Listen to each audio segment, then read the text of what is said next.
Assalamualaikum warahmatullahi wabarakatuh. Saya Gilang Ramdhani Muhammad, Angkatan 39, Kelompok 1, Ahli Pertama Perawat, CPNS, Latsar tahun 2022, Rumah Sakit Ulin, Banjarmasin. Sebelumnya terima kasih telah menyaksikan video ini ya. Di sini saya ingin menyampaikan tentang ansietas atau kecemasan. Apakah itu ansietas atau kecemasan?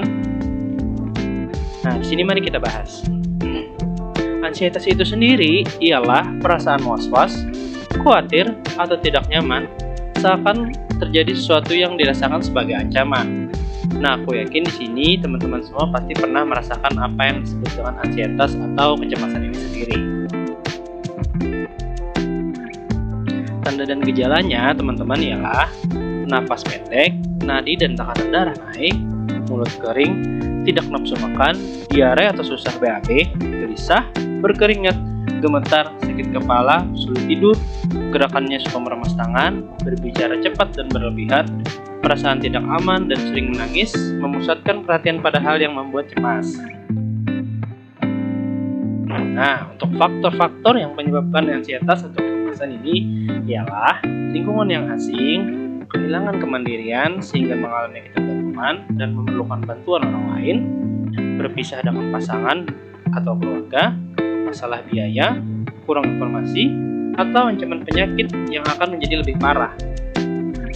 Nah, mungkin salah satunya ada teman-teman yang mengalami ansietas berdasarkan faktor-faktor di atas atau faktor-faktor lain. Masih banyak ada faktornya ya, saya sebutkan yang umum-umumnya saja ini. Klasifikasi tingkat ansietas atau kecemasan. Nah, ternyata ansietas atau kecemasan itu ada tingkat-tingkatannya teman-teman. Berikut mari kita bahas ya. Yang pertama, itu ada ansietas ringan. Ansietas ringan berhubungan dengan ketegangan dalam kehidupan sehari-hari dan menyebabkan seorang menjadi waspada dan meningkatkan tahan persepsinya. Ansietas ringan ini justru bersifat positif teman-teman, sehingga menyebabkan kita itu menjadi lebih waspada dan meningkatkan tahan persepsi kita. Aku yakin aku dan teman-teman di sini juga sering mengalami apa yang namanya ansietas ringan ini ya. Yang kedua itu ada ansietas sedang.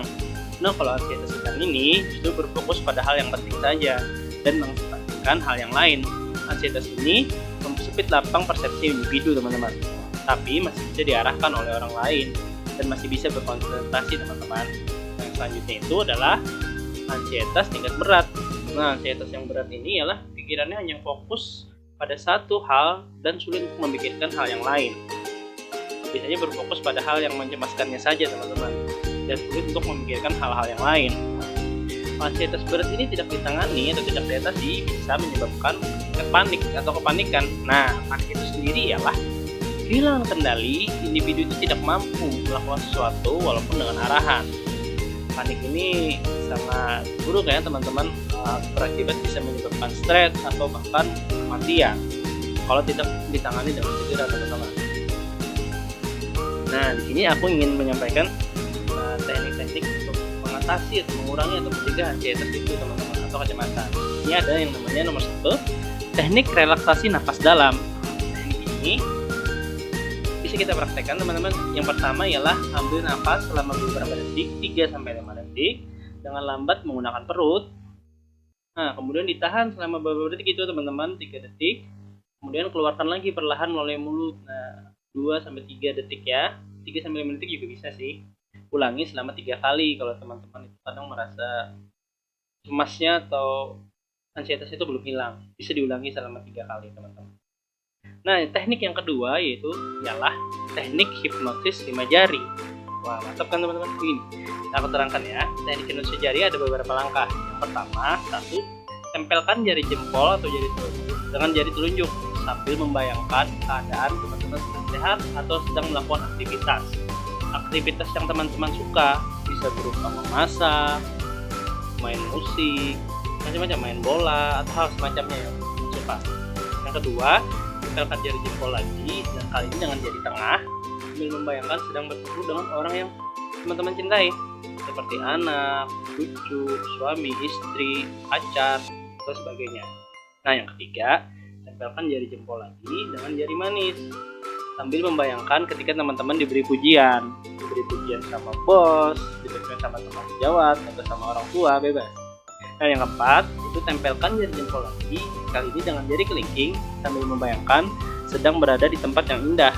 Bisa seperti teman-teman sedang berada di pantai, teman-teman sedang berada di gunung, teman-teman sedang berada di mall, atau tempat-tempat yang teman-teman paling suka lah.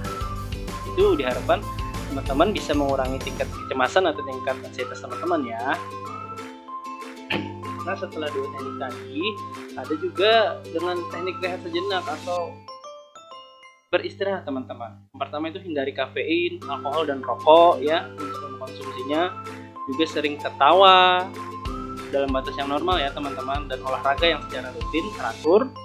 Atau teman-teman bisa menuliskan rasa cemas dalam secari kertas. Teman-teman bisa memperbanyak istirahat atau bersantai sambil mendengar musik atau ceramah agama mungkin. Itu salah satu cara untuk menurunkan tingkat kecemasan atau mengatasi tingkat kecemasan itu sendiri teman-teman ya. Oke teman-teman, setelah tadi saya sampaikan banyak tentang pengertian ansietas, faktor penyebab, tanda dan gejala, tingkatannya, dan cara-cara mengatasi anxiety tersebut.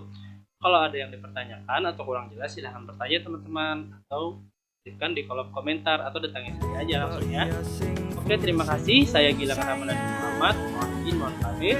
Setelah hilangnya mohon maaf. Wabillahi taufiq wal hidayah. Assalamualaikum warahmatullahi wabarakatuh. Terima kasih.